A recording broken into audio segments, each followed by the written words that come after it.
దైవజనులు రాజశేఖరయ్య గారు వాక్యం చెప్తా నేను దరిదాపుగా సేవకు వచ్చి 40 సంవత్సరాలు పూర్తయిపోయింది. నా 40 సంవత్సరాల సేవా జీవితంలో కెరటాల్లాగా లేచిన సేవకులు ఎంతో మంది ఉన్నారు. వాళ్ళు సేవ చేస్తున్న విధానాన్ని చూసినప్పుడు ఈ తరపు పౌలు ఈయనేనేమో, ఈ తరపు పేతురు గారు ఈయనేనేమో, ఈ తరపు ఏలియా ఈయనేనేమో అన్నట్లుగా ఒక కెరటంలాగా లేచారు. దుఃఖంతో ఏం చెప్పారు తెలుసా?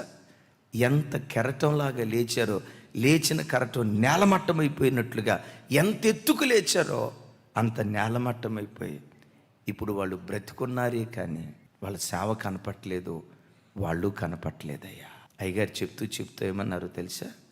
కొందరిని సిరి మింగేసింది, మరికొందరిని స్త్రీ మింగేసింది, మరికొందరిని పదవి వ్యామోహం మింగేసింది. సేవకులారా, మీరెన్నటికీ ఎప్పటికీ ధ్రువతారులుగానే దేవుని చేతిలో వాడబడుదురుగాక.